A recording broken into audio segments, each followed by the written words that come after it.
Boris Nikolaevich Yeltsin, his name in Russian, the 1st of February 1931 to the 23rd of April 2007, was a Russian and Soviet politician who served as the first president of Russia from 1991 to 1999.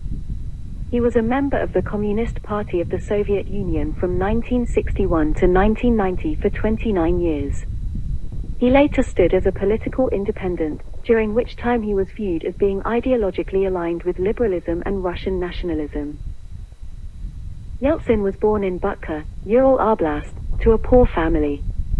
He grew up in Kazan, Tatar ASSR. After studying at the Ural State Technical University, he worked in construction. After joining the Communist Party, he rose through its ranks, and in 1976 he became first secretary of the party's Sverdlovsk Oblast Committee. Yeltsin was initially a supporter of the perestroika reforms of Soviet leader Mikhail Gorbachev. He later criticized the reforms as being too moderate, and called for a transition to a multi-party representative democracy. In 1987 he was the first person to resign from the party's governing Politburo, which established his popularity as an anti-establishment figure. In 1990, he was elected chair of the Russian Supreme Soviet and in 1991 was elected president of the Russian Soviet Federative Socialist Republic, RSFSR. Yeltsin allied with various non-Russian nationalist leaders, and was instrumental in the formal dissolution of the Soviet Union in December that year. With the dissolution of the Soviet Union, the RSFSR became the Russian Federation, an independent state. Through that transition, Yeltsin remained in office as president. He was later re-elected in the 1996 election, which was claimed by critics to be pervasively corrupt.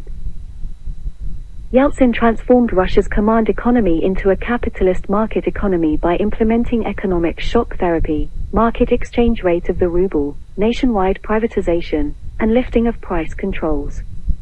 Economic volatility and inflation ensued. Amid the economic shift, a small number of oligarchs obtained a majority of the national property and wealth, while international monopolies came to dominate the market. A constitutional crisis emerged in 1993 after Yeltsin ordered the unconstitutional dissolution of the Russian parliament, leading parliament to impeach him. The crisis ended after troops loyal to Yeltsin stormed the parliament building and stopped an armed uprising. He then introduced a new constitution which significantly expanded the powers of the president. Secessionist sentiment in the Russian Caucasus led to the First Chechen War, War of Dagestan, and Second Chechen War between 1994 and 1999. Internationally, Yeltsin promoted renewed collaboration with Europe and signed arms control agreements with the United States. Amid growing internal pressure, he resigned by the end of 1999 and was succeeded by his chosen successor, Vladimir Putin, who was serving as prime minister. He kept a low profile after leaving office and was accorded a state funeral upon his death in 2007. Yeltsin was a controversial figure. Domestically, he was highly popular in the late 1980s and early 1990s, although his reputation was damaged by the economic and political crises of his presidency, and he left office widely unpopular with the Russian population. He received praise and criticism for his role in dismantling the Soviet Union, transforming Russia into a representative democracy, and introducing new political, economic, and cultural freedoms to the country. Conversely, he was accused of economic mismanagement, overseeing a massive growth in inequality and corruption, and sometimes of undermining Russia's standing as a major world power.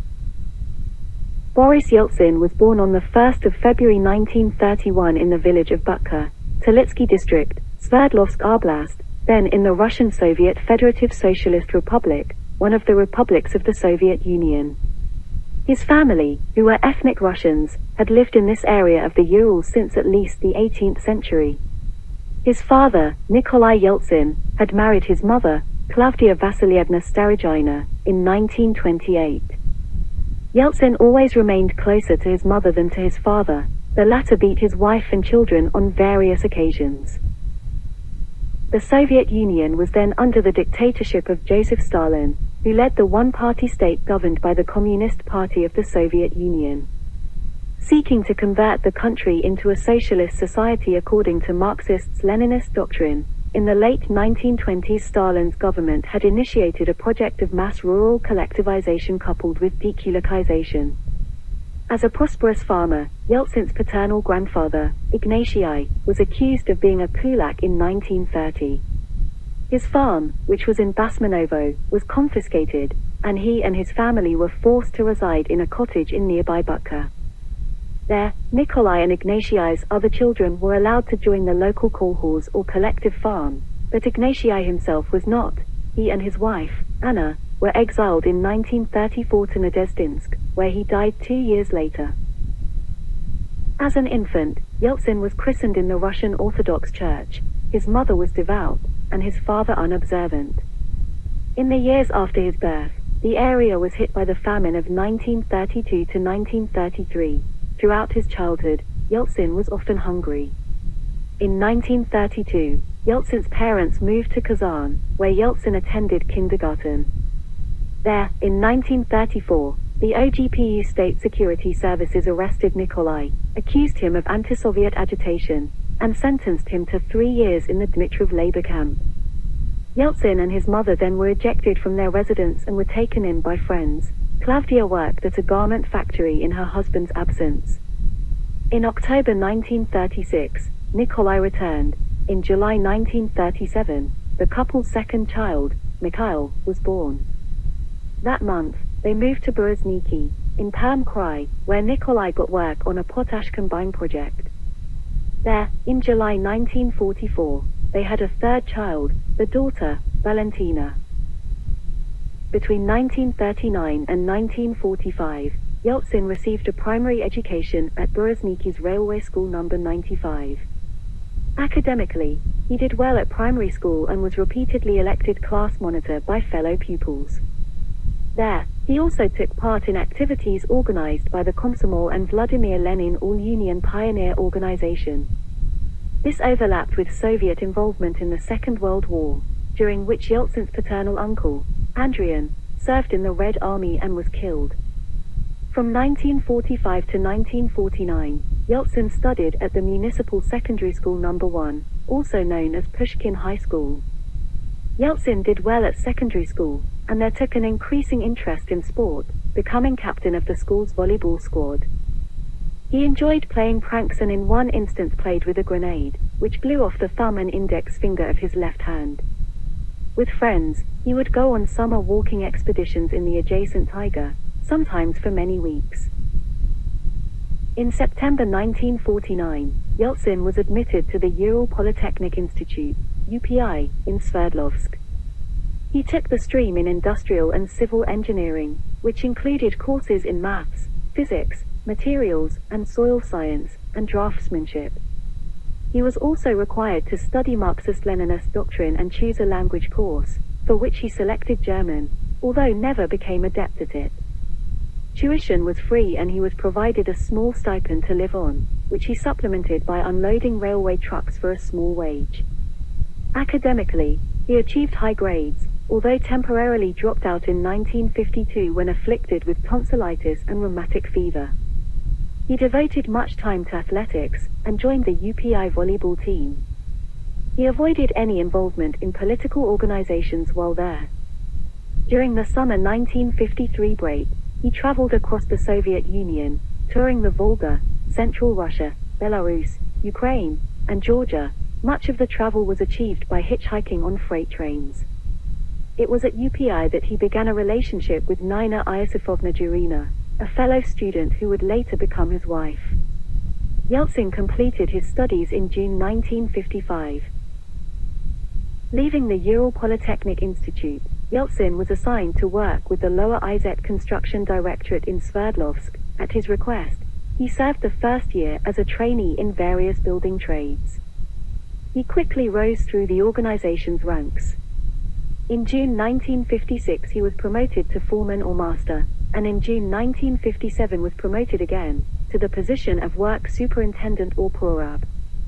In these positions, he confronted a widespread alcoholism and a lack of motivation among construction workers, an irregular supply of materials, and the regular theft or vandalism of materials that were available. He soon imposed fines for those who damaged or stole materials or engaged in absenteeism, and closely monitored productivity. His work on the construction of a textile factory, for which he oversaw 1,000 workers, brought him wider recognition. In June 1958 he became a senior work superintendent or starshi porab, and in January 1960 was made head engineer or glavny intendant of Construction Directorate No. 13. At the same time, Yeltsin's family was growing. In September 1956, he married Jurina. She soon got work at a scientific research institute, where she remained for 29 years. In August 1957, their daughter Yelena was born, followed by a second daughter, Tatiana, in January 1960. During this period, they moved through a succession of apartments. On family holidays, Yeltsin took his family to a lake in northern Russia and to the Black Sea coast. In March 1960, Yeltsin became a probationary member of the governing Communist Party and a full member in March 1961. In his later autobiography, he stated that his original reasons for joining were sincere and rooted in a genuine belief in the party's socialist ideals. In other interviews he instead stated that he joined because membership was a necessity for career advancement. His career continued to progress during the early 1960s. In February 1962 he was promoted chief or Nakalnik of the Construction Directorate. In June 1963, Yeltsin was reassigned to the Sverdlovsk house building combine as its head engineer, and in December 1965 became the combine's director. During this period he was largely involved in building residential housing, the expansion of which was a major priority for the government. He gained a reputation within the construction industry as a hard worker who was punctual and effective and who was used to meeting the targets set forth by the state apparatus. There had been plans to award him the Order of Lenin for his work, although this was scrapped after a 5-story building he was constructing collapsed in March 1966. An official investigation found that Yeltsin was not culpable for the accident. Within the local Communist Party, Yeltsin gained a patron in Yakov Ryabov, who became the first secretary of the party Gorkom in 1963. In April 1968, Ryabov decided to recruit Yeltsin into the regional party apparatus, proposing him for a vacancy in the Obkom's department for construction. Ryabov ensured that Yeltsin got the job despite objections that he was not a long-standing party member. That year, Yeltsin and his family moved into a four-room apartment on Marmintsibiryak Street, downtown Sverdlovsk. Yeltsin then received his second Order of the Red Banner of Labor for his work completing a cold rolling mill at the Upper Izet Works, a project for which he had overseen the actions of 15,000 laborers. In the late 1960s, Yeltsin was permitted to visit the West for the first time as he was sent on a trip to France. In 1975, Yeltsin was then made one of the 5 Obkom secretaries in the Sverdlovsk Oblast, a position that gave him responsibility not only for construction in the region but also for the forest and the pulp and paper industries. Also in 1975, his family relocated to a flat in the House of Old Bolsheviks on March Street. In 1976, Yeltsin was interviewed by Leonid Brezhnev, leader of the Soviet Union, who decided that he was an appropriate choice to become first secretary of the party's Sverdlovsk Obkom. In October 1976, Ryabov was promoted to a new position in Moscow. He recommended that Yeltsin replace him as the first secretary of the party committee in Sverdlovsk Oblast. Leonid Brezhnev, who then led the Soviet Union as General Secretary of the party's Central Committee, interviewed Yeltsin personally to determine his suitability and agreed with Ryabov's assessment.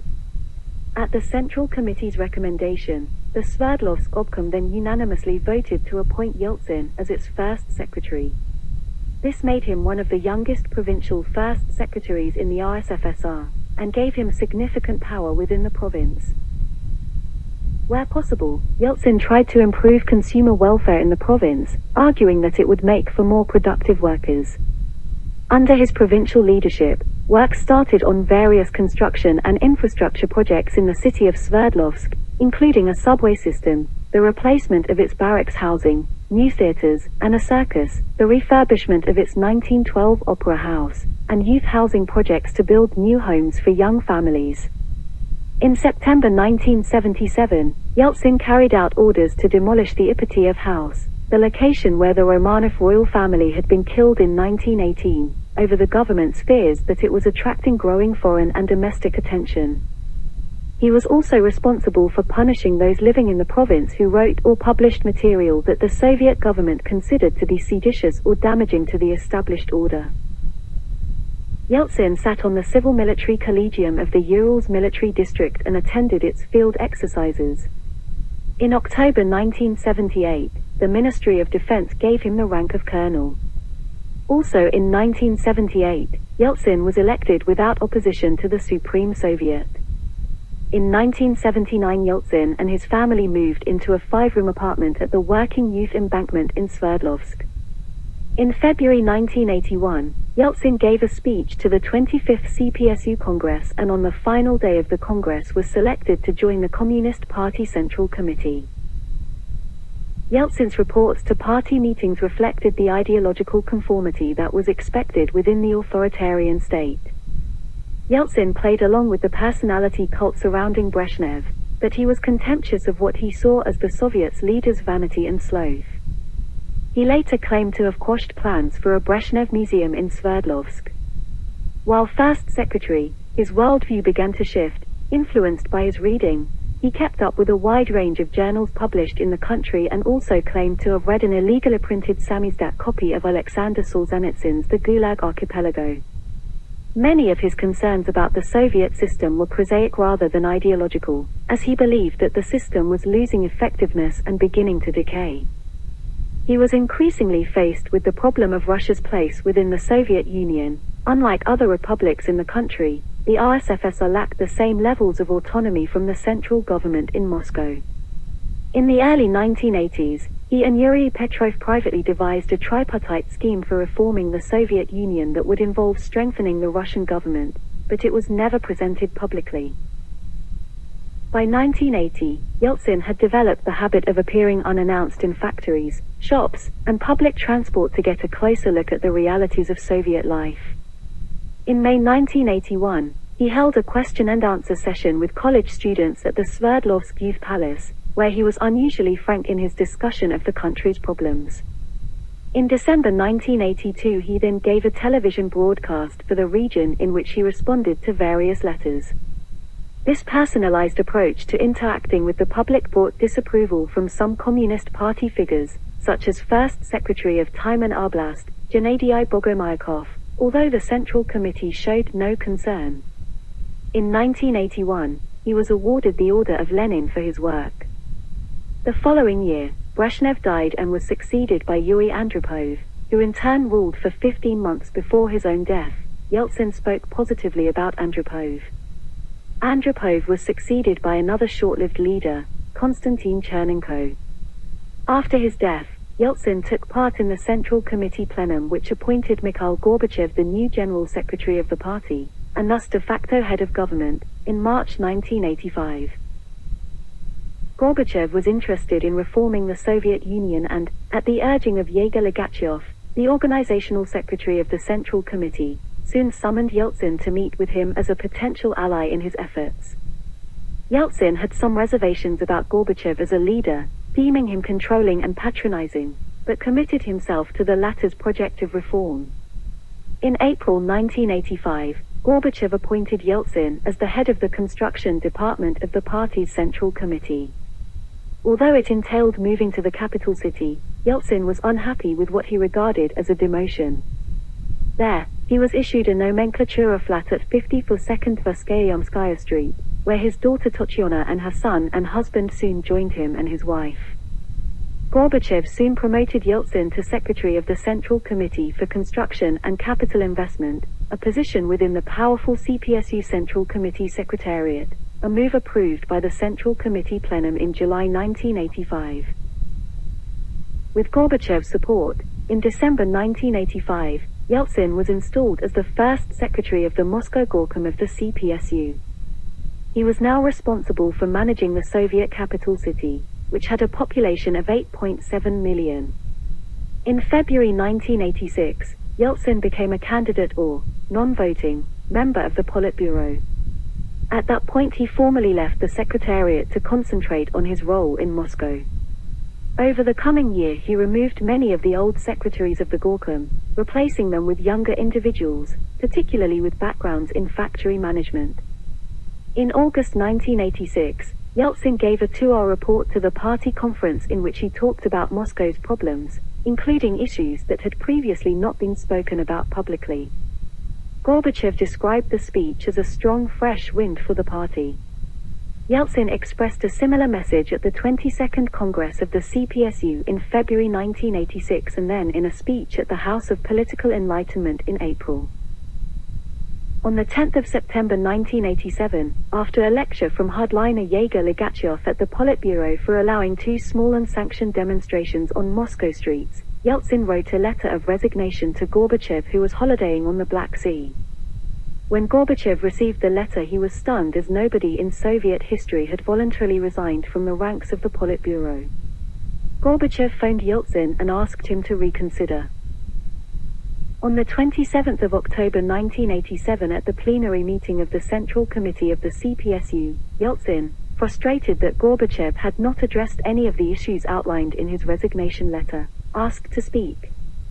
He expressed his discontent with the slow pace of reform in society, the servility shown to the General Secretary, and opposition to him from Ligachev making his position untenable, before requesting to resign from the Politburo, adding that the city committee would decide whether he should resign from the post of First Secretary of the Moscow Communist Party. Aside from the fact that no one had ever quit the Politburo before, no one in the party had ever addressed a leader of the party in such a manner in front of the Central Committee since Leon Trotsky in the 1920s. In his reply, Gorbachev accused Yeltsin of political immaturity and absolute irresponsibility. Nobody in the Central Committee backed Yeltsin. Within days, news of Yeltsin's actions leaked and rumors of his secret speech at the Central Committee spread throughout Moscow. Soon fabricated samizdat versions began to circulate as this was the beginning of Yeltsin's rise as a rebel and growth in popularity as an anti-establishment figure. Gorbachev called a meeting of the Moscow City Party Committee for the 11th of November 1987 to launch another crushing attack on Yeltsin and confirm his dismissal. On the 9th of November 1987, Yeltsin apparently tried to kill himself and was rushed to the hospital bleeding profusely from self-inflicted cuts to his chest. Gorbachev ordered the injured Yeltsin from his hospital bed to the Moscow Party plenum 2 days later, where he was ritually denounced by the party faithful in what was reminiscent of a Stalinist show trial before he was fired from the post of First Secretary of the Moscow Communist Party. Yeltsin said he would never forgive Gorbachev for this immoral and inhuman treatment. Yeltsin was demoted to the position of First Deputy Commissioner for the State Committee for Construction. At the next meeting of the Central Committee on the 24th of February 1988, Yeltsin was removed from his position as a candidate member of the Politburo. He was perturbed and humiliated but began plotting his revenge. His opportunity came with Gorbachev's establishment of the Congress of People's Deputies. Yeltsin recovered, and started intensively criticizing Gorbachev, highlighting the slow pace of reform in the Soviet Union as his major argument. Yeltsin's criticism of the Politburo and Gorbachev led to a smear campaign against him, in which examples of Yeltsin's awkward behavior were used against him. Speaking at the CPSU conference in 1988, Yegor Ligachev stated, "Boris, you are wrong." An article in Pravda described Yeltsin as drunk at a lecture during his visit to the United States in September 1989, an allegation which appeared to be confirmed by a TV account of his speech. However, popular dissatisfaction with the regime was very strong, and these attempts to smear Yeltsin only added to his popularity. In another incident, Yeltsin fell from a bridge. Commenting on this event, Yeltsin hinted that he was helped to fall by the enemies of perestroika, but his opponents suggested that he was simply drunk. On the 26th of March 1989, Yeltsin was elected to the Congress of People's Deputies of the Soviet Union as the delegate from Moscow district with a decisive 92% of the vote, and on the 29th of May 1989, he was elected by the Congress of People's Deputies to a seat on the Supreme Soviet of the Soviet Union. On the 19th of July 1989, Yeltsin announced the formation of the radical pro-reform faction in the Congress of People's Deputies, the interregional group of deputies, and on the 29th of July 1989 was elected one of the 5 co-chairmen of the interregional group. On the 16th of September 1989, Yeltsin toured a medium-sized grocery store named Randall's in Texas. Leon Aaron, quoting a Yeltsin associate, wrote in his 2000 biography, Yeltsin, A Revolutionary Life published by St. Martin's Press, "For a long time, on the plane to Miami, he sat motionless, his head in his hands. What have they done to our poor people?" he said after a long silence. He added, on his return to Moscow, Yeltsin would confess the pain he had felt after the Houston excursion, the pain for all of us, for our country so rich, so talented, and so exhausted by incessant experiments. He wrote that Mr. Yeltsin added, "I think we have committed a crime against our people by making their standard of living so incomparably lower than that of the Americans." An aide, Lev Sukhanov, was reported to have said that it was at that moment that the last vestige of Bolshevism collapsed inside his boss. In his autobiography, Against the Grain, an autobiography, written and published in 1990, Yeltsin hinted in a small passage that after his tour, he made plans to open his own line of grocery stores and planned to fill it with government-subsidized goods in order to alleviate the country's problems. On the 4th of March 1990, Yeltsin was elected to the Congress of People's Deputies of Russia representing Sverdlovsk with 72% of the vote. On the 29th of May 1990, he was elected chairman of the Supreme Soviet of the Russian Soviet Federation's Socialist Republic, RSFSR, in spite of the fact that Gorbachev personally pleaded with the Russian deputies not to select Yeltsin. He was supported by both democratic and conservative members of the Supreme Soviet, which sought power in the developing political situation in the country. A part of this power struggle was the opposition between power structures of the Soviet Union and the RSFSR. In an attempt to gain more power, on the 12th of June 1990, the Congress of People's Deputies of the RSFSR adopted a declaration of sovereignty. On the 12th of July 1990, Yeltsin resigned from the CPSU in a dramatic speech before party members at the 28th Congress of the Communist Party of the Soviet Union, some of whom responded by shouting shame.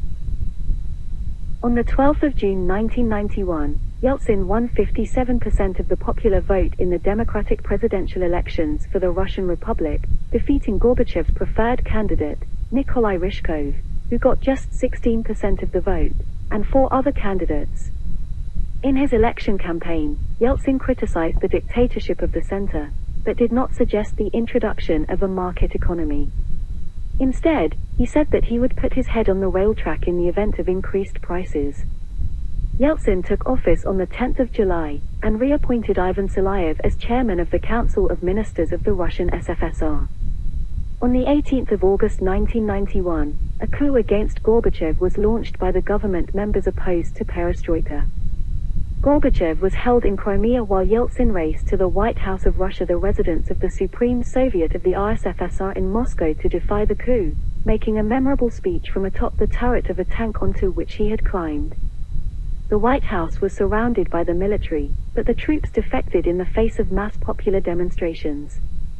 By the 21st of August, most of the coup leaders had fled Moscow, and Gorbachev was rescued from Crimea and then returned to Moscow. Yeltsin was subsequently hailed by his supporters around the world for rallying mass opposition to the coup. Although restored to his position, Gorbachev had been destroyed politically. Neither Union nor Russian power structures heeded his commands, as support had swung over to Yeltsin. By September, Gorbachev could no longer influence events outside of Moscow. Taking advantage of the situation, Yeltsin began taking over what remained of the Soviet government, ministry by ministry, including the Kremlin. On the 6th of November 1991, Yeltsin issued a decree banning all Communist Party activities on Russian soil. In early December 1991, Ukraine voted for independence from the Soviet Union. A week later, on the 8th of December, Yeltsin met Ukrainian President Leonid Kravchuk and the leader of Belarus, Stanislav Shushkevich, in Belovetskaya Pushcha. In the Belavesha Accords, the three presidents declared that the Soviet Union no longer existed as a subject of international law and geopolitical reality, and announced the formation of a voluntary Commonwealth of Independent States or CIS in its place. According to Gorbachev, Yeltsin kept the plans of the Belovetskaya meeting in strict secrecy, and the main goal of the dissolution of the Soviet Union was to get rid of Gorbachev, who by that time had started to recover his position after the events of August. Gorbachev has also accused Yeltsin of violating the people's will expressed in the referendum in which the majority voted to keep the Soviet Union united. On the 12th of December, the Supreme Soviet of the RSFSR ratified the Belavesha Accords and denounced the 1922 Union Treaty. It also recalled the Russian deputies from the Council of the Union, leaving that body without a quorum. While this is regarded as the moment that the largest republic of the Soviet Union had seceded, this is not technically the case. Russia appeared to take the line that it was not possible to secede from a country that no longer existed. On the 17th of December, in a meeting with Yeltsin, Gorbachev accepted the fait accompli and agreed to dissolve the Soviet Union. On the 24th of December, by mutual agreement of the other CIS states, which by this time included all of the remaining republics except Georgia, the Russian Federation took the Soviet Union's seat in the United Nations. The next day, Gorbachev resigned and handed the functions of his office to Yeltsin.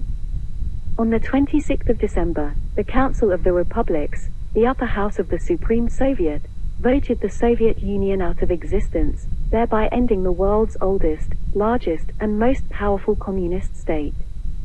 Economic relations between the former Soviet republics were severely compromised. Millions of ethnic Russians suddenly found themselves in the newly formed foreign countries overnight. Initially, Yeltsin promoted the retention of national borders according to the pre-existing Soviet state borders, although this left ethnic Russians as a majority in parts of northern Kazakhstan, eastern Ukraine, and areas of Estonia and Latvia. Just days after the dissolution of the Soviet Union, Yeltsin resolved to embark on a program of radical economic reform.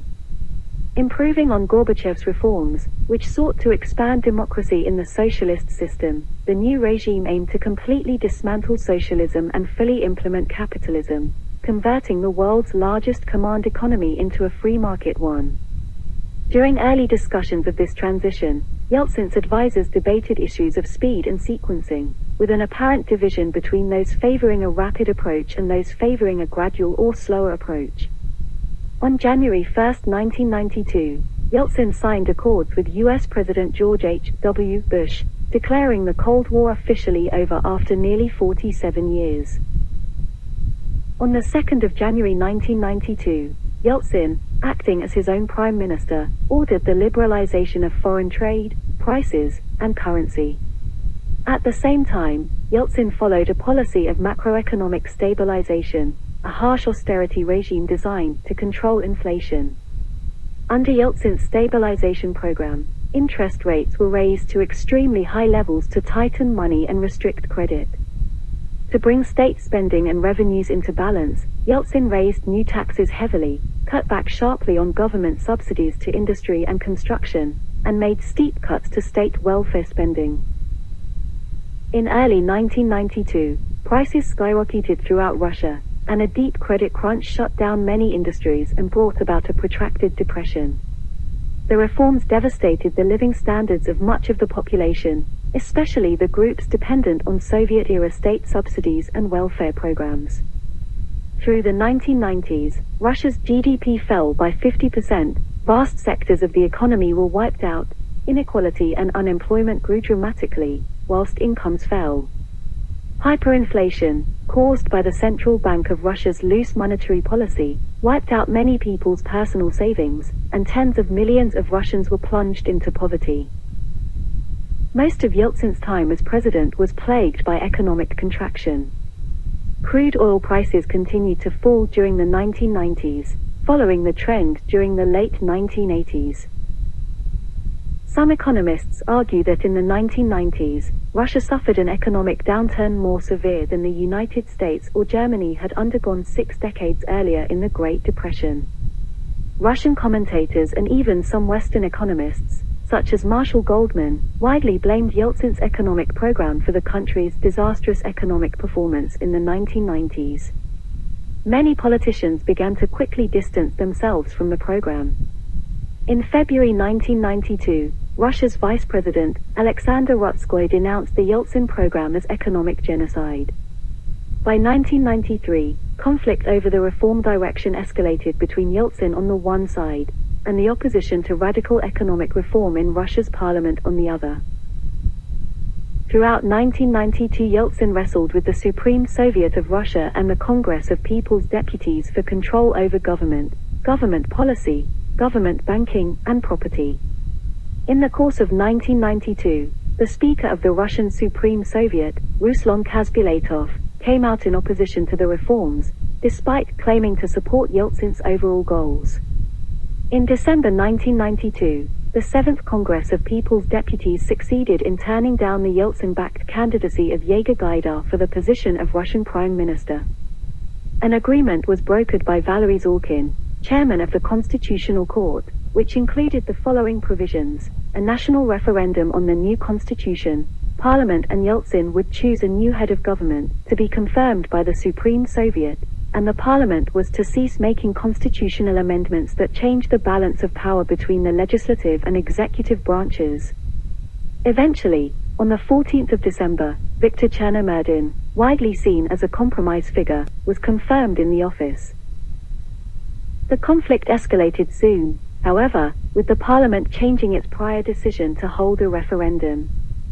Yeltsin, in turn, announced in a televised address to the nation on the 20th of March 1993, that he was going to assume certain special powers in order to implement his program of reforms.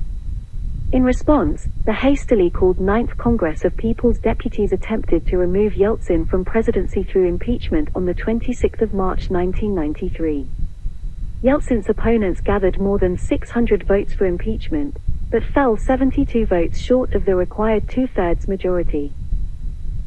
During the summer of 1993, a situation of dual power developed in Russia.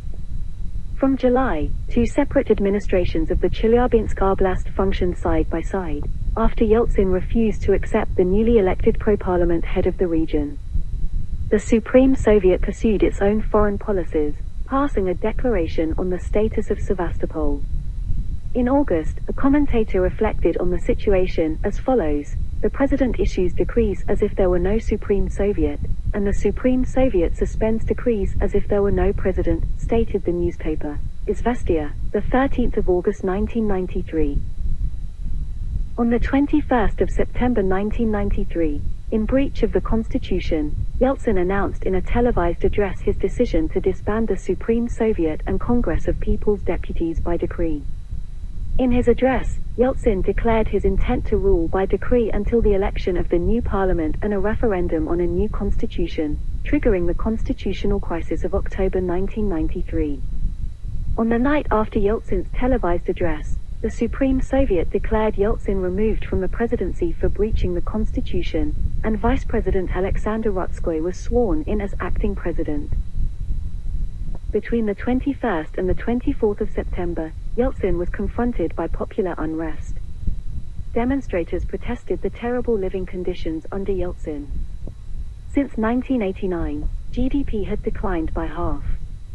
Corruption was rampant, violent crime was skyrocketing, medical services were collapsing, food and fuel were increasingly scarce, and life expectancy was falling for all but a tiny handful of the population. Moreover, Yeltsin was increasingly getting the blame. By early October, Yeltsin had secured the support of Russia's army and Ministry of Interior Forces. In a massive show of force, Yeltsin called up tanks to shell the Russian White House, the Parliament building. The attack killed 187 people and wounded almost 500 others. As the Supreme Soviet was dissolved, elections to the newly established parliament, the State Duma, were held in December 1993.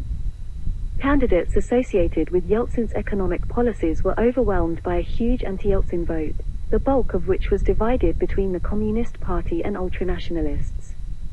However, the referendum held at the same time approved the new constitution, which significantly expanded the powers of the president, giving Yeltsin the right to appoint the members of the government, to dismiss the prime minister and, in some cases, to dissolve the Duma. In December 1994, Yeltsin ordered the military invasion of Chechnya in an attempt to restore Moscow's control over the republic.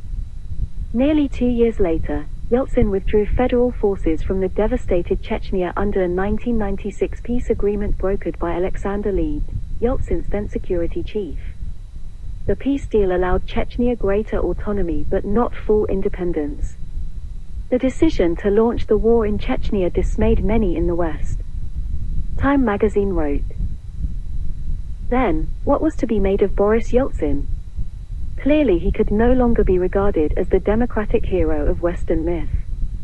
But had he become an old-style communist boss, turning his back on the democratic reformers he once championed and throwing in his lot with militarists and ultranationalists? Or was he a befuddled, out-of-touch chief being manipulated, knowingly or unwittingly, by whom exactly? If there was to be a dictatorial coup, would Yeltsin be its victim or its leader?" In 1995, a Black Brant-sounding rocket launched from the Andrei Space Center caused a high alert in Russia, known as the Norwegian rocket incident. The Russians were alerted that it might be a nuclear missile launched from an American submarine. The incident occurred in the post-Cold War era, where many Russians were still very suspicious of the United States and NATO.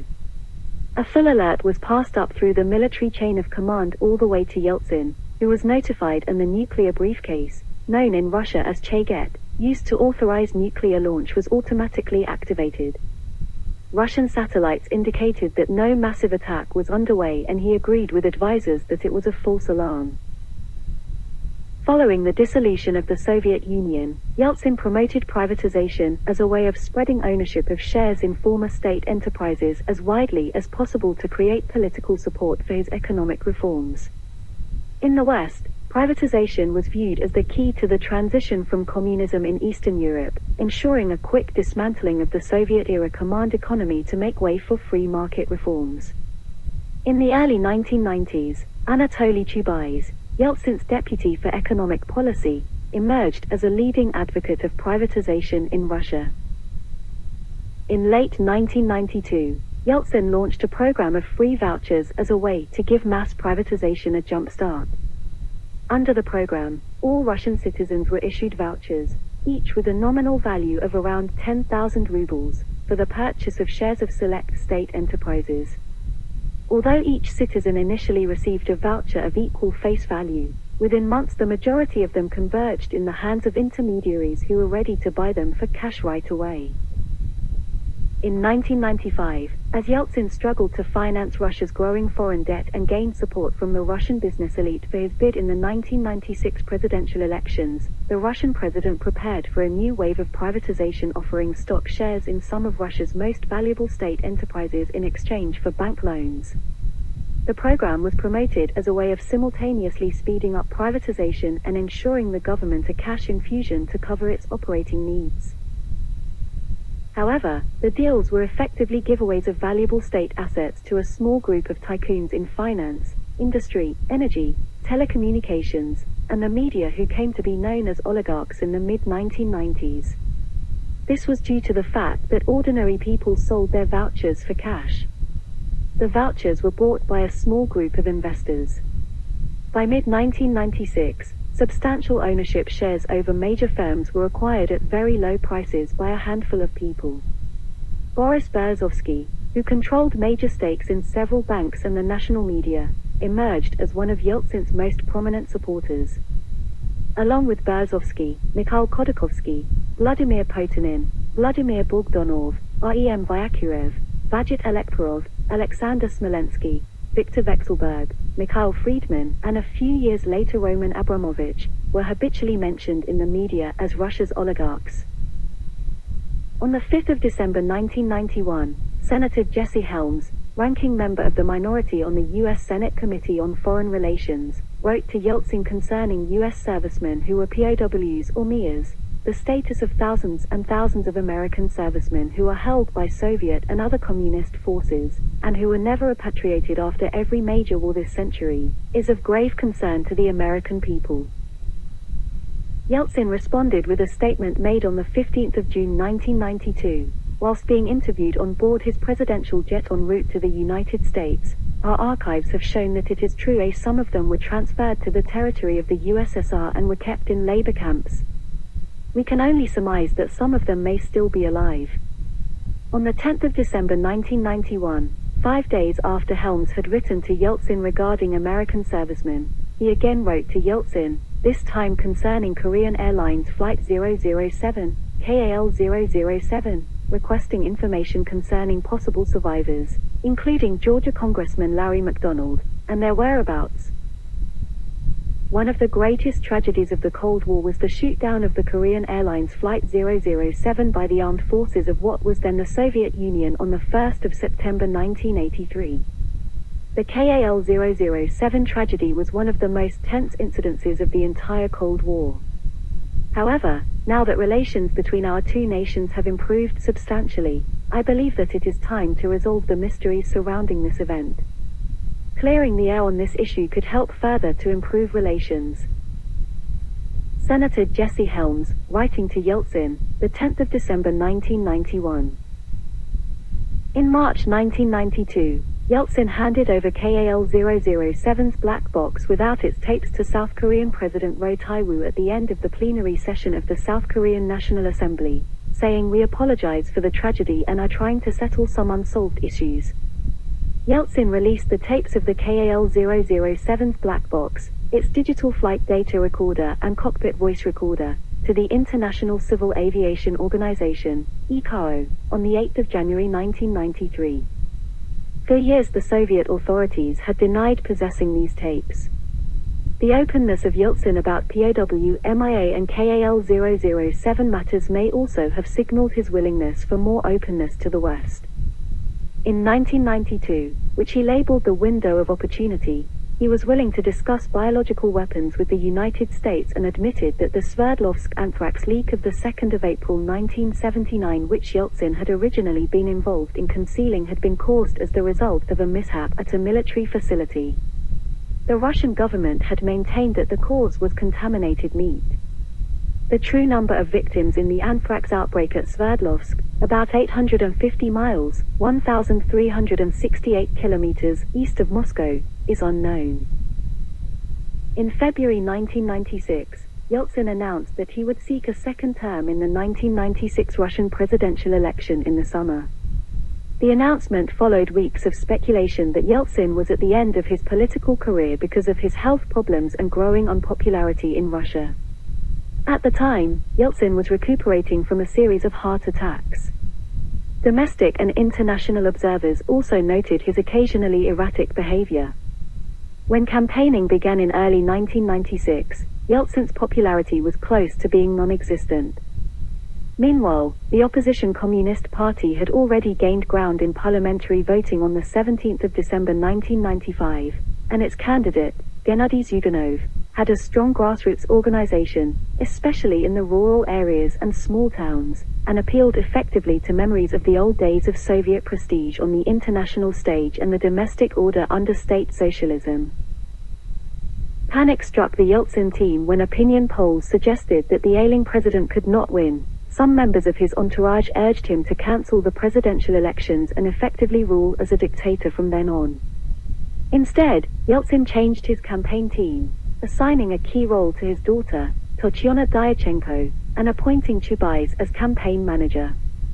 Chubais, acting as both Yeltsin's campaign manager and advisor on Russia's privatization program, used his control of the privatization program as an instrument of Yeltsin's re-election campaign.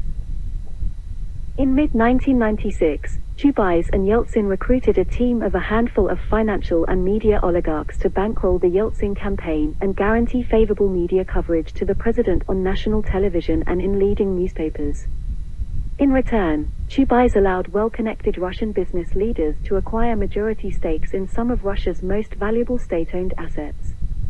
Led by the efforts of Mikhail Lezin, the media painted a picture of a fateful choice for Russia. between Yeltsin and a return to totalitarianism. The oligarchs even played up the threat of civil war if a communist was elected president. Yeltsin campaigned energetically, dispelling concerns about his health, and maintained a high media profile. To boost his popularity, Yeltsin promised to abandon some of his more unpopular economic reforms, boost welfare spending, end the war in Chechnya, and pay wage and pension arrears. Yeltsin had benefited from the approval of a $10.2 billion International Monetary Fund loan to Russia, which helped to keep his government afloat. Zyuganov, who lacked Yeltsin's resources and financial backing, saw his strong initial lead whittled away.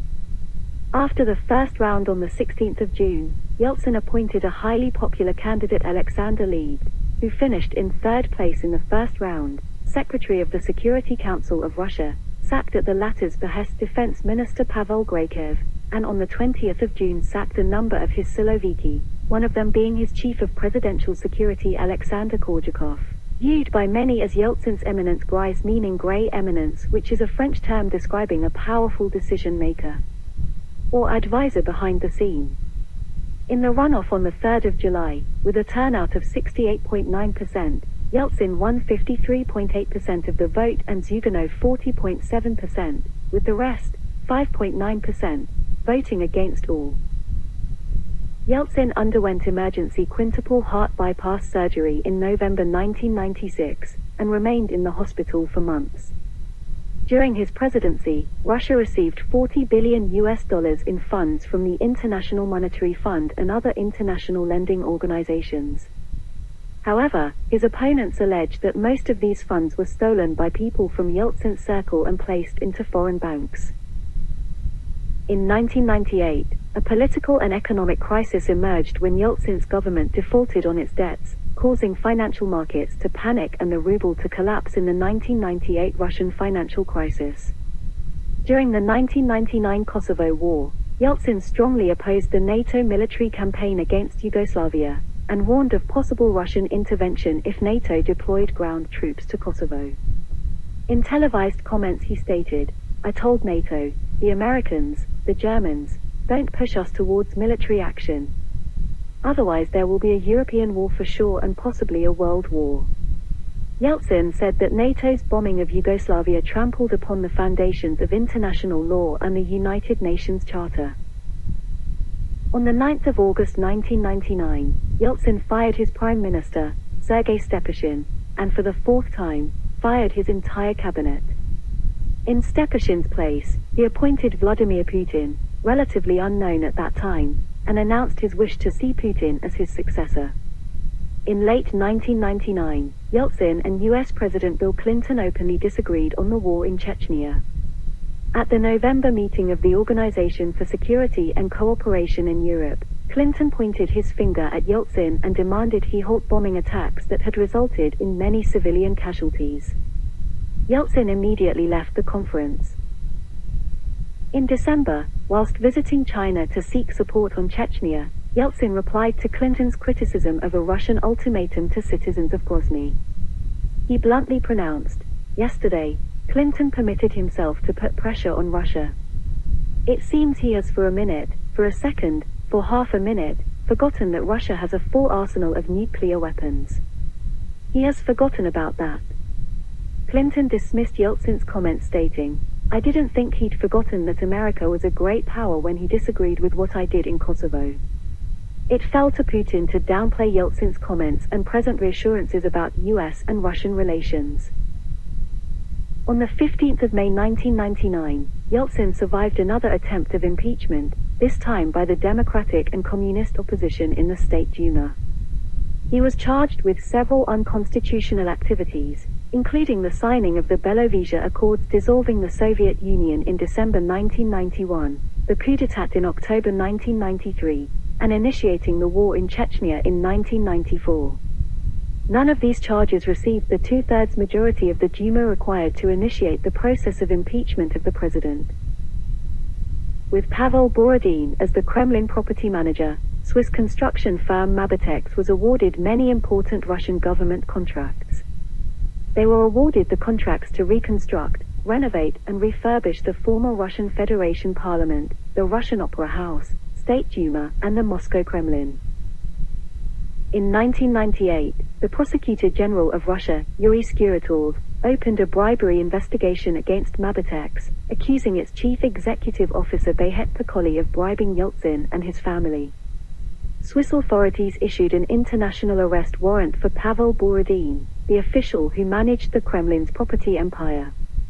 Stating that bribery was a common business practice in Russia, Pakoli confirmed in early December 1999 that he had guaranteed 5 credit cards for Yeltsin's wife, Nina, and 2 daughters, Tatyana and Yelena. Yeltsin resigned a few weeks later on the 31st of December 1999, appointing Vladimir Putin as his successor. Putin's first decree as president was lifelong immunity from prosecution for Yeltsin. On the 31st of December 1999, Yeltsin issued a televised resignation speech. In it, he praised the advances in cultural, political, and economic freedom that his administration had overseen, although apologized to Russia's people for not making many of your and my dreams come true. What seemed simple to do proved to be excruciatingly difficult. By some estimates, his approval ratings when leaving office were as low as 2%. Polling also suggests that a majority of the Russian population were pleased by Yeltsin's resignation. Yeltsin suffered from heart disease during his first term as president of the Russian Federation, probably continuing for the rest of his life. He is known to have suffered heart problems in March 1990, just after being elected as a member of parliament. It was common knowledge that, in early 1996, he was recuperating from a series of heart attacks and, soon after, he spent months in hospital recovering from a quintuple bypass operation. According to numerous reports, Yeltsin was alcohol dependent until 1996, when his worsening health made him give up heavy drinking. The topic made headlines abroad during Yeltsin's visit to the US in 1989 for a series of lectures on social and political life in the Soviet Union. A report in the Italian newspaper La Repubblica, reprinted by Pravda, reported that Yeltsin often appeared drunk in public. His alcoholism was also the subject of media discussion following his meeting with U.S. Deputy Secretary of State Strobe Talbot following Clinton's inauguration in 1993 and an incident during a flight stopover at Shannon Airport, Ireland, in September 1994, when the waiting Irish Prime Minister, Albert Reynolds, was told that Yeltsin was unwell and would not be leaving the aircraft. Reynolds tried to make excuses for him in an effort to offset his own humiliation in waiting in vain outside the plane to meet him. Speaking to the media in March 2010, Yeltsin's daughter, Tatyana Yumasheva, claimed that her father had suffered a heart attack on the flight from the United States to Moscow and was therefore not in a position to leave the plane. According to former Deputy Prime Minister of Russia Boris Nemtsov, the bizarre behavior of Yeltsin resulted from strong drugs given to him by Kremlin doctors, which were incompatible even with a small amount of alcohol. This was discussed by journalist Yelena Tregubova from the Kremlin pool in connection with an episode during Yeltsin's visit to Stockholm in 1997, when Yeltsin suddenly started talking nonsense. He allegedly told his bemused audience that Swedish meatballs reminded him of Bjorn Borg's face, lost his balance, and almost fell down on the podium after drinking a single glass of champagne. In his memoirs, Yeltsin claimed no recollection of the event but did make a passing reference to the incident when he met Borg a year later at the World Circle Kabaddi Cup in Hamilton, Ontario, where the pair had been invited to present the trophy. He made a hasty withdrawal from the funeral of King Hussein of Jordan in February 1999 to use the facilities. After Yeltsin's death, Michiel Stale, a Dutch neurosurgeon, said that his team had been secretly flown to Moscow to operate on Yeltsin in 1999. Yeltsin suffered from an unspecified neurological disorder that affected his sense of balance, causing him to wobble as if in a drunken state. The goal of the operation was to reduce the pain. Bill Clinton claimed that on a 1995 visit to Washington, Yeltsin was found on Pennsylvania Avenue, drunk, in his underwear and trying to hail a taxi cab in order to find pizza. Yeltsin's personal and health problems received a great deal of attention in the global press. As the years went on, he was often viewed as an increasingly drunk and unstable leader, rather than the inspiring figure he was once seen as. The possibility that he might die in office was often discussed. Starting in the last years of his presidential term, Yeltsin's primary residence was the Gorky 9 presidential dacha west of Moscow. He made frequent stays at the nearby government sanatorium in Barvika. In October 1999, Yeltsin was hospitalized with flu and a fever, and in the following month, he was hospitalized with pneumonia, just days after receiving treatment for bronchitis. Yeltsin maintained a low profile after his resignation, making almost no public statements or appearances. He criticized his successor Putin in December 2000 for supporting the reintroduction of the tune of the Soviet-era national anthem. In January 2001 he was hospitalized for 6 weeks with pneumonia resulting from a viral infection. On the 13th of September 2004, following the Beslan school hostage crisis and nearly concurrent terrorist attacks in Moscow, Putin launched an initiative to replace the election of regional governors with a system whereby they would be directly appointed by the president and approved by regional legislatures. Yeltsin, together with Mikhail Gorbachev, publicly criticized Putin's plan as a step away from democracy in Russia and a return to the centrally run political apparatus of the Soviet era. In September 2005, Yeltsin underwent a hip operation in Moscow after breaking his femur in a fall while on holiday in the Italian island of Sardinia. On the 1st of February 2006, Yeltsin celebrated his 75th birthday. Yeltsin died of congestive heart failure on the 23rd of April 2007, aged 76. According to experts quoted by Komsomolskaya Pravda, the onset of Yeltsin's condition began during his visit to Jordan between the 25th of March and the 2nd of April. He was buried in the Novodevichy Cemetery on the 25th of April 2007, following a period during which his body had lain in repose in the Cathedral of Christ the Savior in Moscow. Yeltsin was the first Russian head of state in 113 years to be buried in a church ceremony, after Emperor Alexander III. He was survived by his wife, Nina Iosifovna Yeltsina, whom he married in 1956, and their 2 daughters Yelena and Totyana, born in 1957 and 1960, respectively. President Putin declared the day of his funeral a national day of mourning, with the nation's flags flown at half-staff and all entertainment programs suspended for the day. Putin said, upon declaring the 25th of April 2007 a day of national mourning, that Yeltsin's presidency has inscribed him forever in Russian and in world history. A new democratic Russia was born during his time, a free, open, and peaceful country. A state in which the power truly does belong to the people.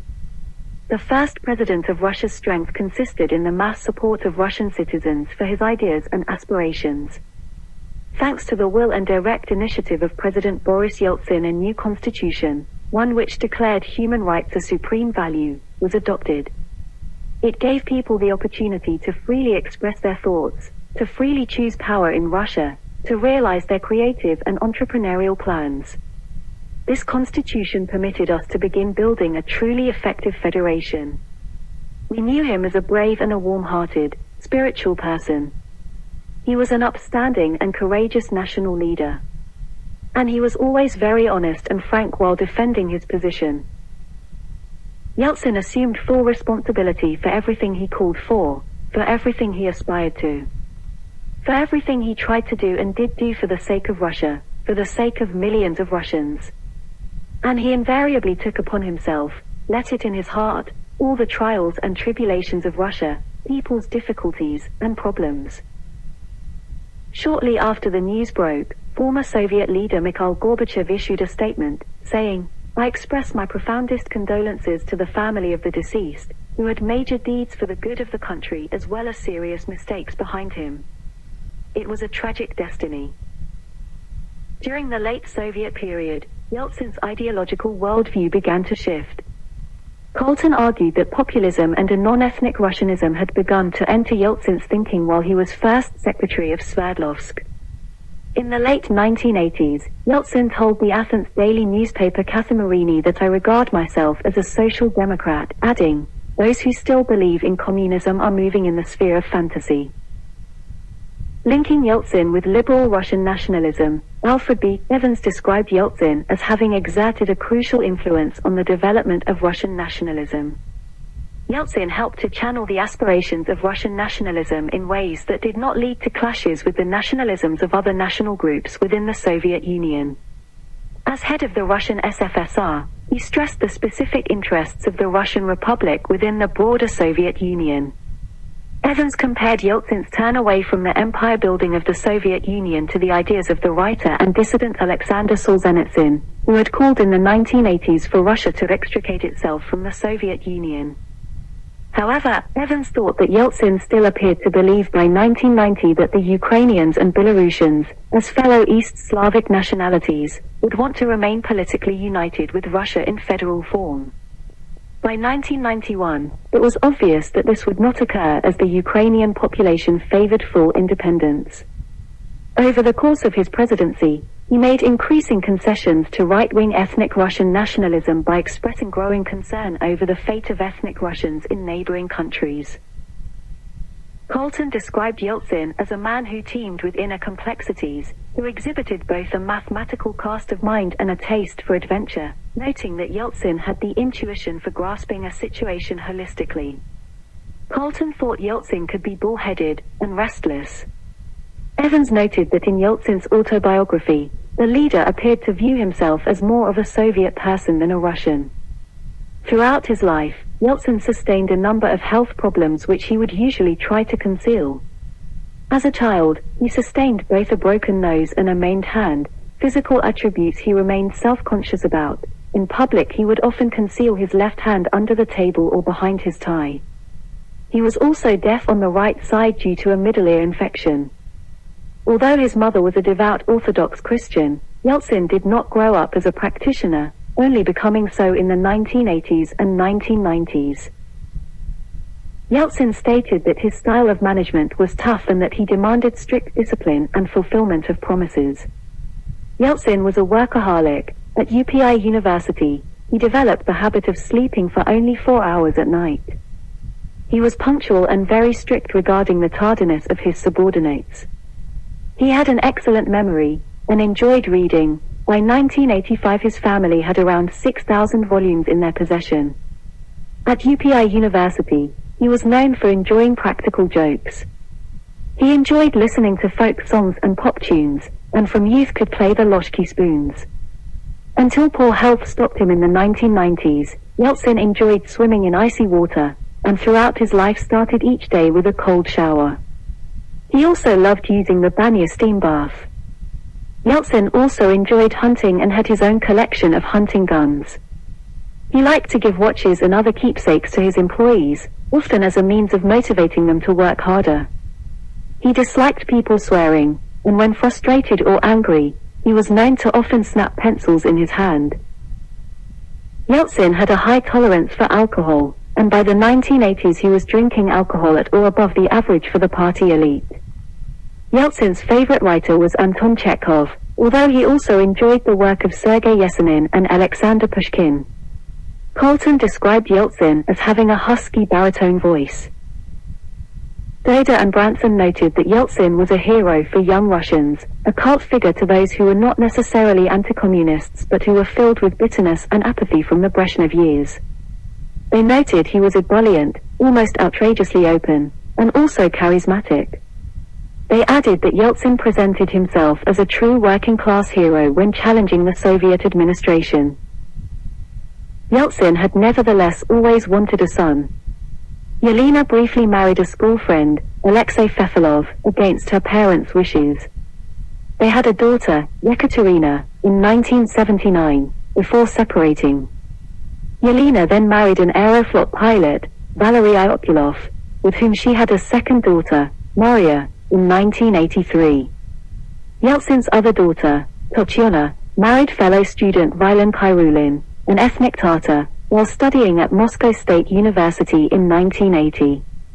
In 1981 they had a son, named Boris after his grandfather, but soon separated. Tatyana then married again, to Leonid Dyachenko, and for a while they lived with Yeltsin at his Moscow apartment during the mid-1980s. Yeltsin was loyal to his friends. As friends, Yeltsin selected individuals he deemed to be professionally competent and morally fastidious. Aaron noted that Yeltsin could be an inexhaustible fount of merriment, exuberance, and hospitality among his friends. Evaluations of Yeltsin range from highly positive to highly negative, with not much in the middle. Former United States Ambassador to Russia Michael McFaul emphasizes the range pro and con. Yeltsin certainly deserves credit for monumental achievements. On his watch, the Communist Party of the Soviet Union was destroyed, the largest empire on earth was peacefully dismantled, and electoral democracy was introduced into a country with a 1,000-year history of autocratic rule. Yeltsin invites and eludes a ringing assessment. Was he a heroic revolutionary, or an erratic reformer? An astute politician and a committed Democrat, or a populist improviser with little interest in the hard work of coalition building? Was he a daring economic reformer, or a blundering tool of the oligarchs? Does he emerge as a larger-than-life leader who rose to unprecedented challenges, or as a figure overwhelmed by the enormity of change? The answer, not surprisingly, is that Yeltsin was all of the above. Colton suggested that Yeltsin leaves nobody indifferent. He needs to be understood if we are to understand the age we inhabit. Aaron characterized him as Russia's first modern leader. Colton understood him as a hero in history, albeit one who was enigmatic and flawed. He expressed the view that Yeltsin was part of the global trend away from authoritarianism and statism that occurred in the 1990s, comparing him to Nelson Mandela, Lech Walesa, Václav Havel, and Mikhail Gorbachev.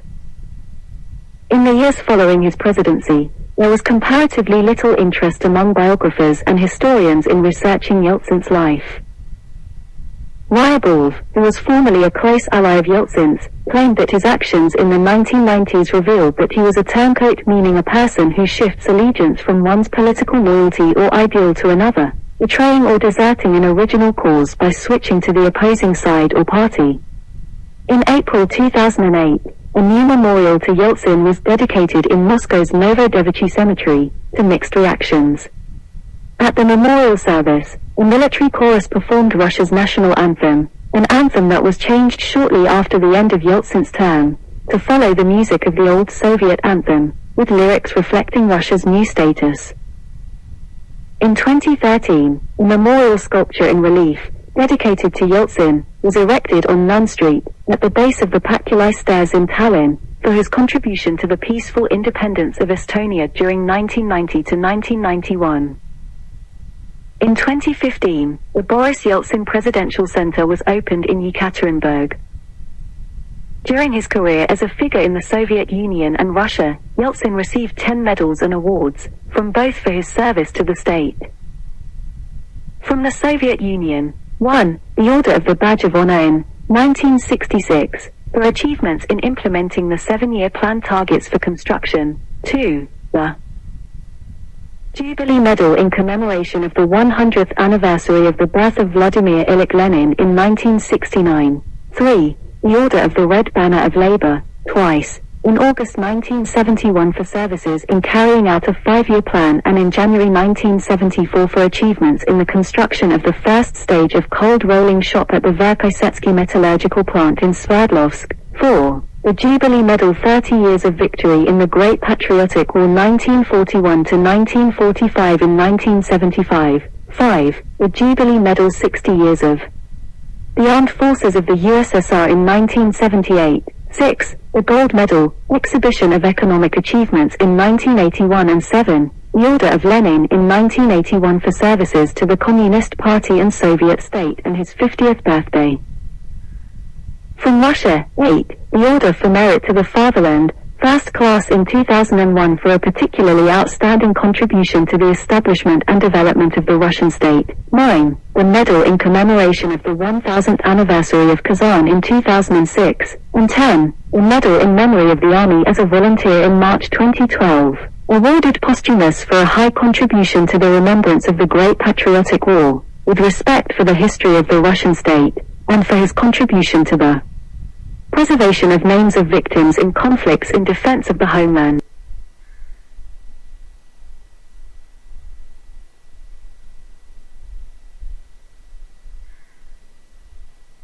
His foreign awards were from Belarus, the Order of Francisc Scarina in 1999, for his great personal contribution to the development and strengthening of Belarusian-Russian cooperation.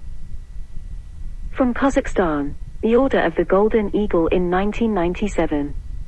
From Ukraine, the Order of Prince Yaroslav the Wise, First Class in 2000 for his significant personal contribution to the development of Ukrainian-Russian cooperation. From Italy, the Knight Grand Cross with Collar of the Order of Merit of the Italian Republic in 1991. From Latvia, the Order of the Three Stars, First Class in 2006. From Palestine, the Order Bethlehem in 2000. From France, the Knight Grand Cross of the Legion of Honor. From South Africa, the Order of Good Hope, First Class in 1999.